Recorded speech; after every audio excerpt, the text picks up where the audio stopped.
Thanks very much, Ben. It's great to be here at the Wharton People Analytics Conferences. Just so people know, it's one of the flagship and crown jewels, if you like, of the Wharton AI umbrella. So I'm glad to be here. The best part of my job, there's no doubt about it, is that I get to interview people that are actually doing data science in the real world. Not that we as academics aren't doing data science in the real world, but DJ's actually doing data science in the real world. And I've actually never interviewed, well, first of all, I don't think I've ever met a chief data scientist before for the United States. So I thought, DJ, I would start there. Ben introduced you as that. What does that job even mean? Yeah, well, when you're the first ever, your job is to make sure you're not the last. Are you the, is there, wait, people are going to ask, in this administration, is there a chief data scientist? Not yet. But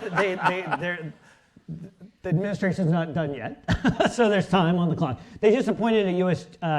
Chief Technology Officer, and they have tried during the first Trump administration to find a U.S. Chief Data Scientist. They just had some problems with people accepting that role. So, but in all seriousness, no matter what your politics, we want somebody in that job. We need somebody in there because the reason this role was created, the mission statement of it is to responsibly unleash the power of data to benefit all Americans. And the two parts of that statement that are so critical is responsibly and all, to make sure it works for all Americans. And who is shepherding the advice to the president to make sure that that's the case? That is the mission statement. And so we all are best served when somebody good is in that role and making sure that takes place. Your job is fundamentally at the end of the day is to wrangle all of the data to make sure it's being used in the right way, to find new ways to come up with new data sets, open it up, and make sure people are able to get the economic returns on that data. So you talked about a lot, you just said a lot of things. Let me respond to, could you give us an example of a project or something you worked on while you were the chief data scientist that actually had an impact on society? Yeah, so one of the ones that I'm most excited and proud about is something called the Precision Medicine Initiative. This is now referred to as the All of Us campaign at the National Institutes of Health. This is the largest data set ever created in humanity around genomic information, healthcare information, like your medical records, environmental data, all of it together, put together. And so it is our best opportunity to solve many of these medical issues that we don't always think about. For example, Lyme disease. Where is a database on Lyme disease? There's fractured across all over little places. This is a simple big data set where you can just say, well, let's ask who has Lyme, let's find those questions over an arc of time that is going to keep giving. And so putting that foundation in allows you to get these big outcomes in the future out. So I'm going to make a statement, and you just correct me if I'm wrong. This is what I've always said, is that the data wrangling part is always the hardest part of my job.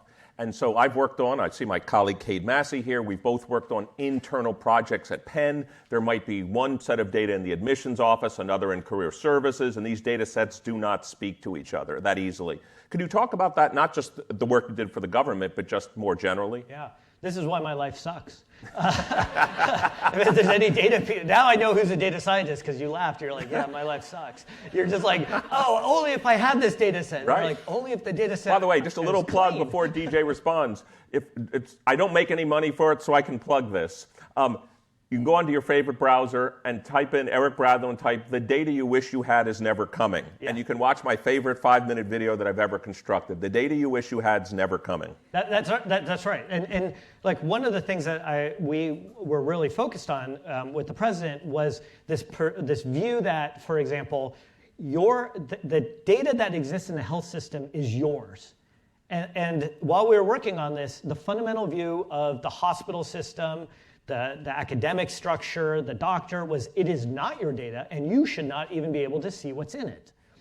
That was a perspective, and we said we need to change that. We also need to change the perspective that data should be able to move with you or to whoever clinician that you need to see. Take an issue like cancer. Well, what you shouldn't have to go running around all over the place with getting CDs and DVDs or faxes or any other technologies that most people here probably have never heard of. It's real painful. But that should not be the case. And we went through a lot of negotiations with the health record providers, the physician groups, the academic hospitals. Every major hospital system fought us on those parts. But now you have access to your data. It is still not good enough. There is still a lot of work to be done here.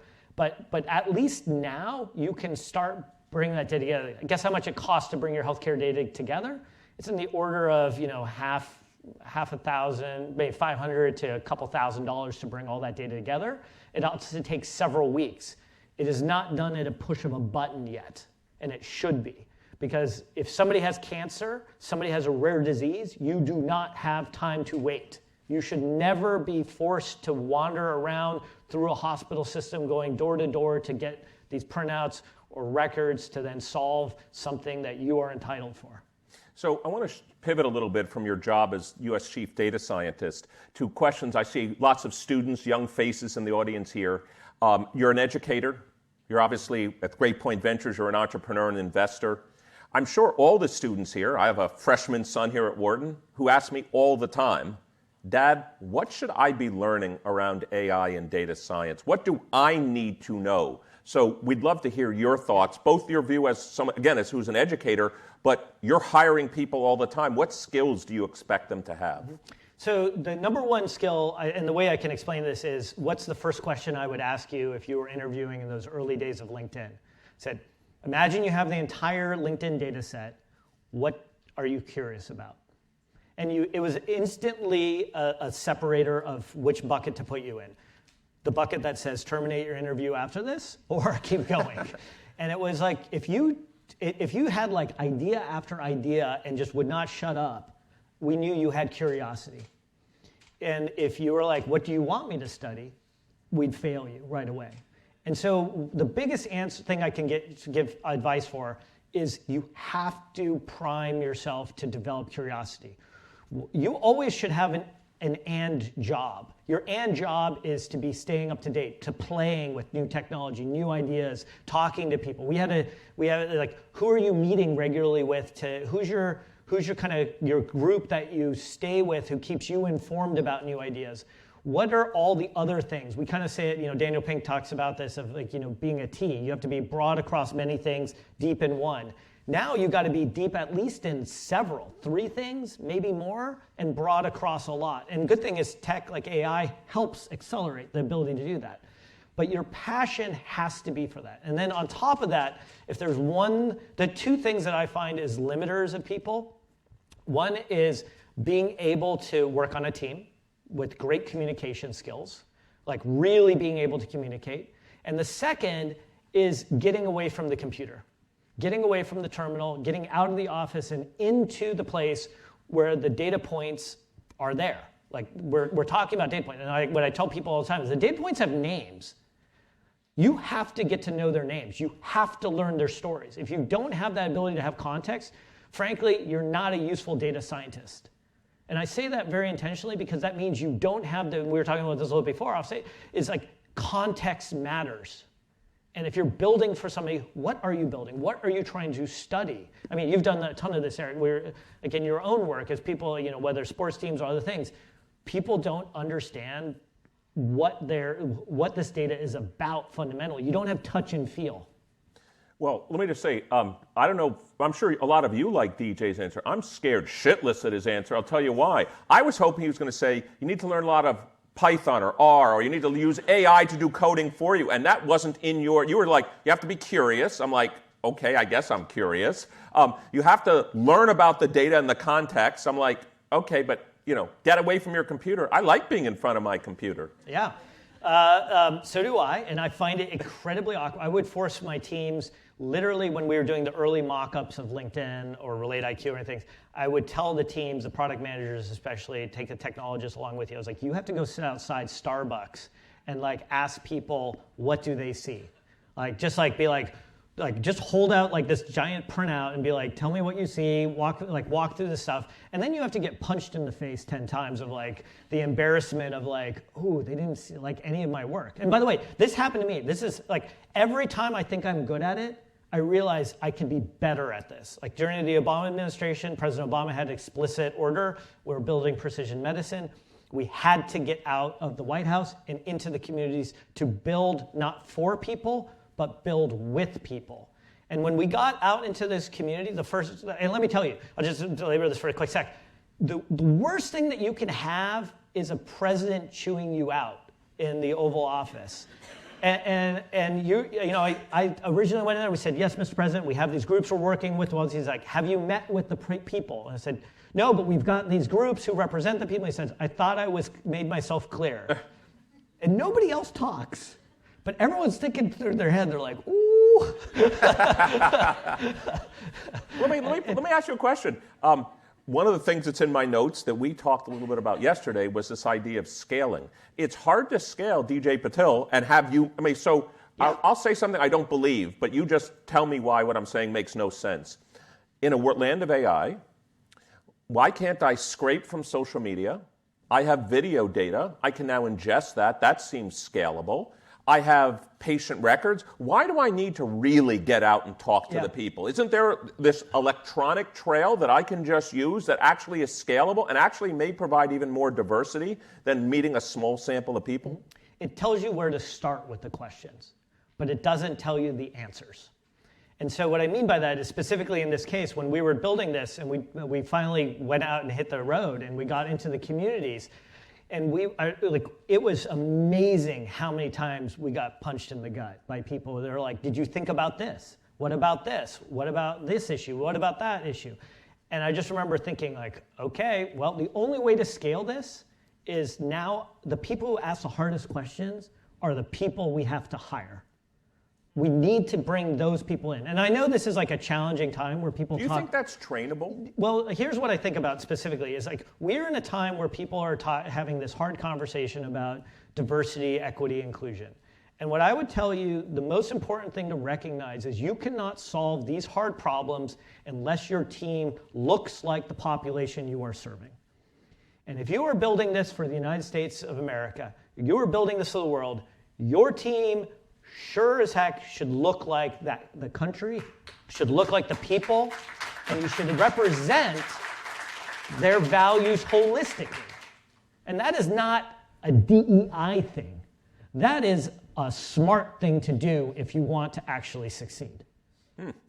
Okay, well, I certainly agree with that as well. Let me ask you, I'm going to throw out some different jobs of today, and I'd be very interested to your reaction of, are they still around in 5 years? So this is how I'm going to get trolled on the internet real bad. That's fine. So actually, I'm going to start, or if the job is going to be around, how it's going to change. So I'll even start with myself, university professor. So in theory, I'll tell you what I do already. My slides can be made through a large language model.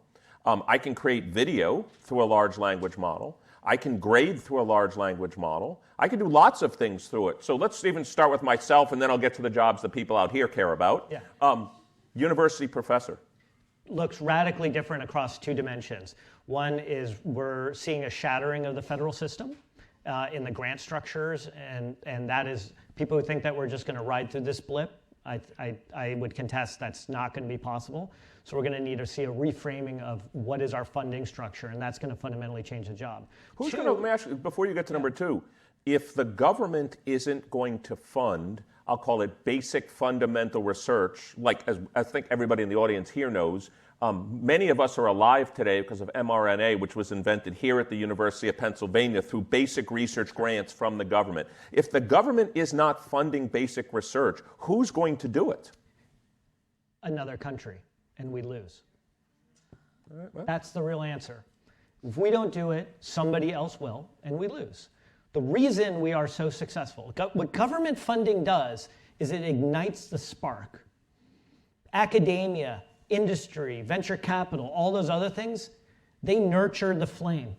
They turn that flame into a roaring fire. You want to think about self-driving cars, AI, the internet, the Human Genome Project. None of these things, going to space, none of these things, electric cars, solar panels, GPS, none of this is viable without basic R&D from the federal government combined with academia and industry. That is the engine. You go to any place around the world, and they say, how do we get Silicon Valley? And I use Silicon Valley as like, you can call it Silicon Alley, Silicon Prairie, whatever versions, like, all of our innovation centers, all of them, they go, how do we get your academic model to work with our financial model, with our government model? They all ask that.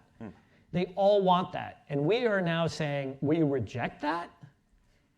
That is an incredible, if our mission is to really lead from the front, then our job is to set the values and priorities for the country. And that should look like what it means to prime the engine. Should we be asking ourselves, how do we make this more efficient? How do we make this more effective? Absolutely, we're always focused on that.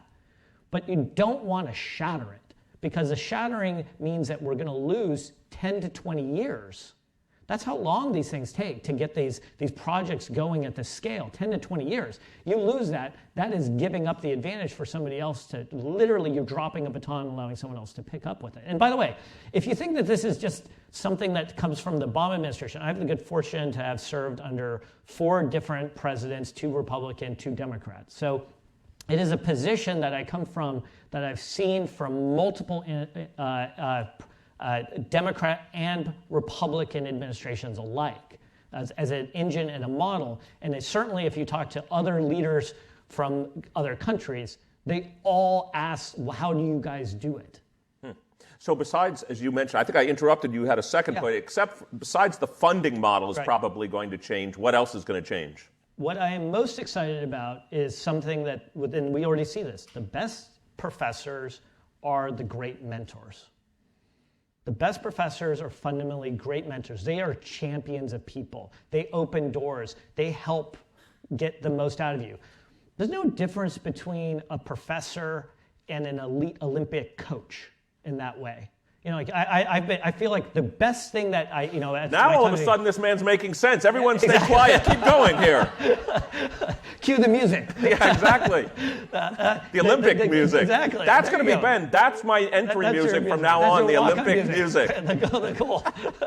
The part there that we see that professors do, like the best thing of being an academic, is that at the beginning of a semester, the students come in. And you watch them come in, and you're like, wait, they don't know what's about to hit them. And by the time they come out, they are transformed. They are just at a new elite level. And that, like, if you think about your time as a student here, you should be asking yourself every day, you should be coming in the morning, and then by the time you leave or go to sleep at night, you should be asking, how was I that stupid in the morning compared to here at the end of the day? That should be like, because if you're on that way, that means you're on an exponential growth path.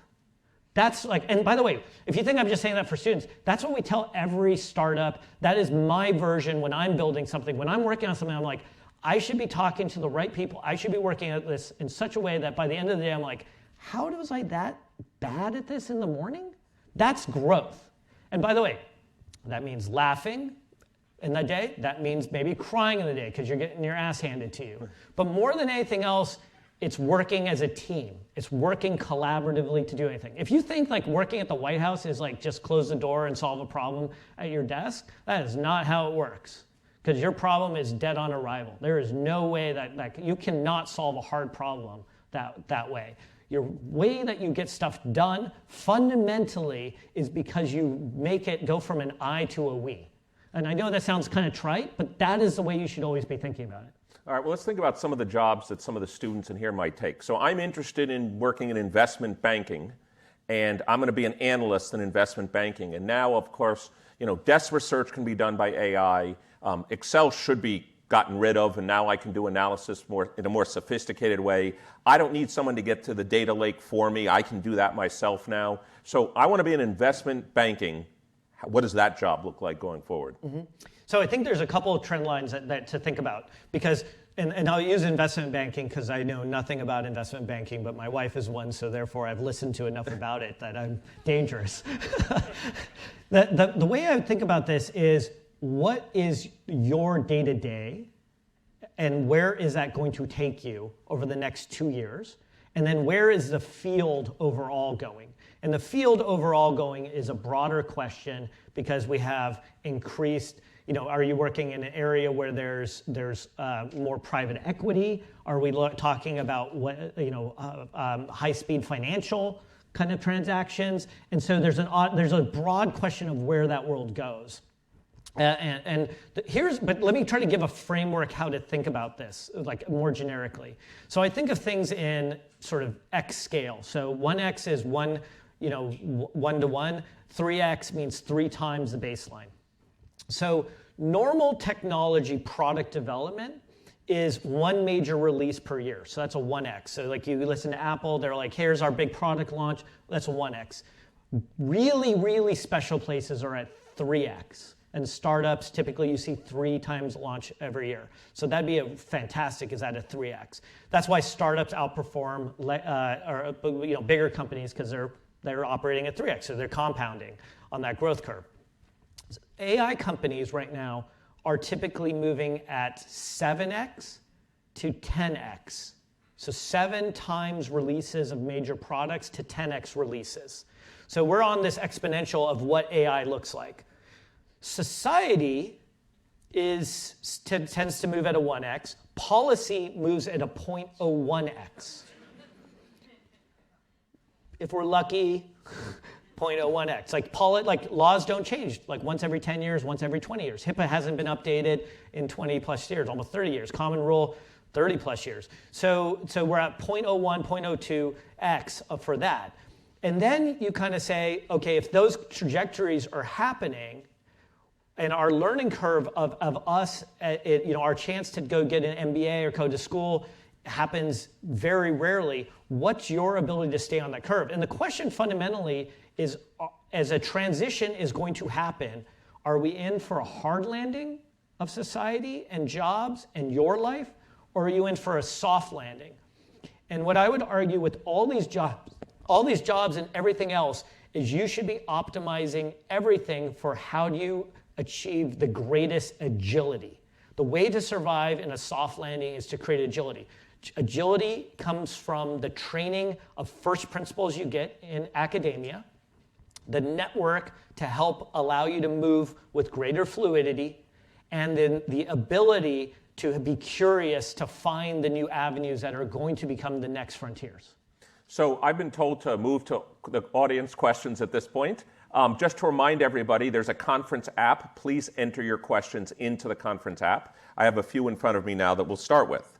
So the first one says I agree that context matters. It seems like in the data science field, there could be a lack of qualitative data supporting quantitative data. So the question to you is, what are some of the best examples you've seen of qualitative data? And I would make an argument, but I'd love to hear your specific examples, that's where AI has helped the most because it can handle multimodality of data, audio, video, text, et cetera, where statisticians trained like myself 30 years ago, we know how to handle numeric data, other data not as easily. So what do you think about the use of qualitative data in data science more generally? Absolutely. I love this because one of the things that you can do is you can quickly aggregate transcriptions of interviews. You don't have to just have traditional survey tools. You have the ability to kind of have free-form people talking and then have that ability. And so what you really need is great interviewers who are getting you that qualitative data.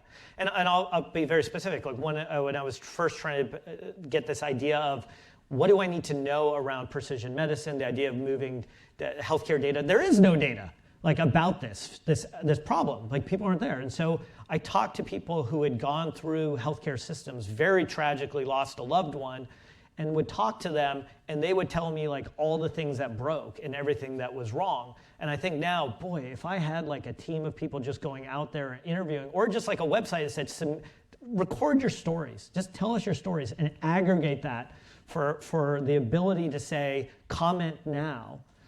That would be phenomenal. That'd be an incredible data set just to hear those stories and do this. And by the way, if you don't think hedge funds and others, marketing companies are out there transcribing every podcast, every YouTube video, and then aggregating that every day to get a sense of what's going on, that's real. That's a today already doable. So this kind of qualitative touch and feel into quantitative is taking place in a new way as we speak. Okay. The second question is, this question asks about government data sets versus the private sector. We actually touched about that a little bit yesterday. Are there data sets that should only exist within the government? Or how do you feel about the, I'll call it open sources, not just of data, but of code, et cetera? Yeah, so a couple things there. So first, the government's data is your data. It's your data. You paid for it. And so to the best extent that it can be opened up, it should be opened up. Because every time we open up data, guess what? Guess who wants the data the most in the federal government? It's some other government agency who's trying to do their job, and they're like, oh, you actually have it. Think about how much economic value gets put out there by the large data sets like the weather data sets or economic. Every time healthcare data is not made most available, every time a big data set comes out, the amount of research, the knowledge that we get on this is phenomenal. So we need to have more of that. Two is we need to have ways for people to engage with that data. We have to bring down the barrier of cost to do it and to correct the data.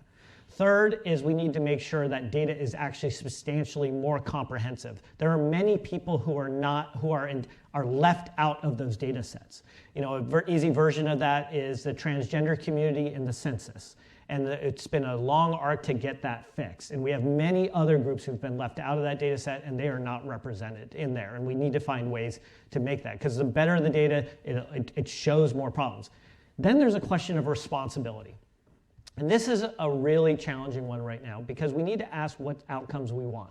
There's a lot of conversations taking place right now of data being combined across the government. There are laws in place to prevent that. And there's good reason for that, because that allows the weaponization of data.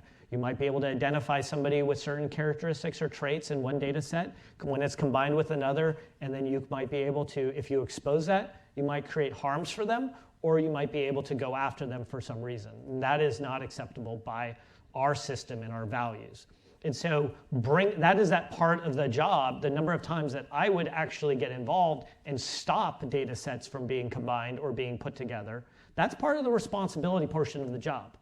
That is that somebody has to be there to ask, not just, can we do it? Should we do this? And what are the broader implications of that? And that's always a gray zone, because some of those trade-offs can be extraordinarily powerful and beneficial for one group, but very harmful for other groups. So just a little promotion for one of the things we just recently started at Wharton AI and Analytics. My colleague Kevin Werbach, who's the chair of the Legal Studies and Business Ethics Department, he has a podcast you should all listen to. It's called Accountable AI, and we also just started an Accountable AI lab to address these issues. And by the way, DJ, there's not one single company I talk to that doesn't talk about this issue specifically. That's right. I mean, this gets to the big part, like, you know, that's what we've talked about is just the processing data. As soon as you start putting data into models, this gets weird real fast. Like we don't fundamentally have the understanding yet from a technical perspective of what's really going on for these things. Like we can do the math, but like what does this actually look like with the probabilistic aspects? And one of the things that is there that we have to start grappling with is also, what if you want to take back your data? What if you want to pull that back? What does that look like with the models, the development, all of those approaches? And there's a lot of questions around copyright, legal aspects, and other things that I think we have to ask what is there. I am generally in favor of models disclosing what data they've used and how do they get there, because I think that just feels like I should also know what ingredients are on the packaged good that I buy. Well, as you know, academia now requires it. We're required either to pre-register studies, or even for myself, more quantitative people, I have to make my code available, data available to people who want to replicate what I'm doing as well. Yeah, this is also referred to as the M1313 memo, just in case you didn't think I actually did my job. This is sometimes referred to the Holdren memo. It is that academia has to open up their data afterwards and also make this much more available. And part of the rationale for that is that nobody should just be able to tightly hold onto their own thing without the ability to have reproducible science. And the idea is that this should create a flywheel. You should get some period of time of protection around this so you continue your work. But we want this flywheel to continue, and we all stand on the shoulders of giants. And the way we do that is allowing the next generation to continue to build from where we stood. It's a very interesting question here from the audience, but it has to do, since we're in a people analytics conference, a big part of people analytics is what do we know as effective forms of training people to be better. The question is specifically about being a good communicator, but are there skills, like since you've managed large groups, you now invest in people, is everything trainable? Like, if I don't know AI that well now, so now all of a sudden I'm going to learn AI. I don't communicate well in front of an audience. Can I learn that? How do you think about training and actually measuring, as someone that's had to invest in upskilling of people, how do you think about measuring what's effective? Well, let me say the first thing that I think is the most important thing from an educator, if you're a student, the thing I would encourage you to take the most of is the liberal arts. I can't tell you how much I've benefited from that. Even though I'm formally trained as a mathematician, my minors affect the equivalent programs of concentration are in theater and in psych, and the amount that I learned from those fields to help me be effective, those are some of the most I cannot emphasize the value of this. Reid Hoffman, who is actually he would have been a philosopher if not for LinkedIn. He was just here recently, as you know, was interviewed by our dean, Erica James. And so Reid, one of the things we had was these deep philosophical debates about should we sell LinkedIn's data? Is that a good viable model? But because we both I had studied a bunch of Karl Popper and other philosophers, we had a common language where we could rapidly increase the sophistication of our discussion about what we're trying to do and build. And that came from this common base of things. I would say, not just think of it as training, I would think of it as coaching. And what can we coach? And because I think a lot of times we think it as the individual rather than the team.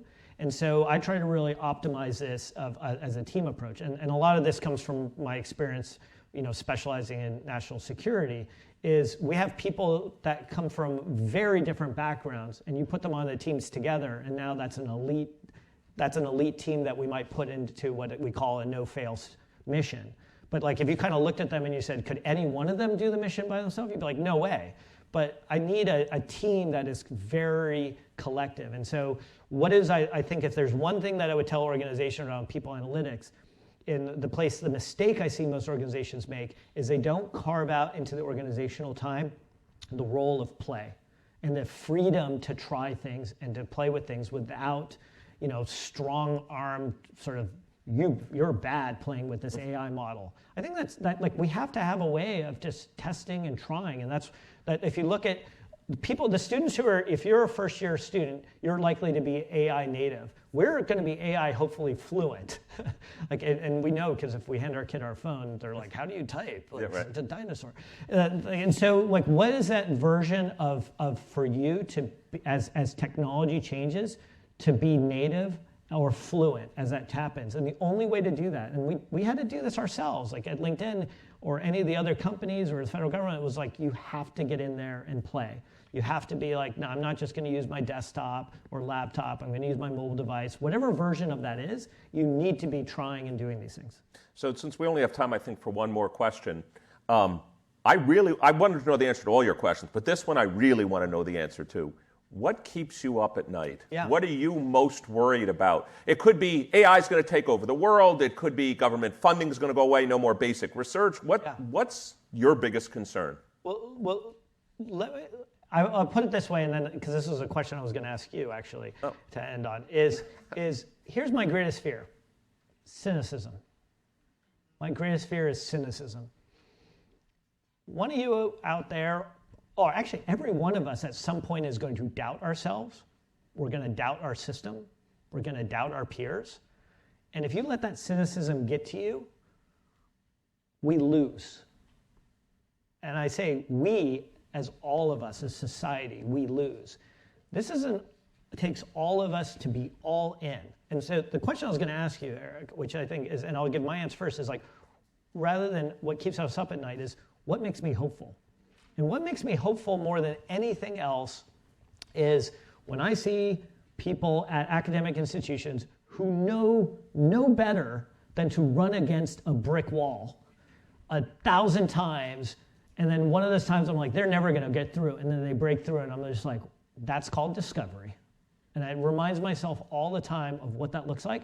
And that person who did it, I'm like, I never would have guessed that would have been that person.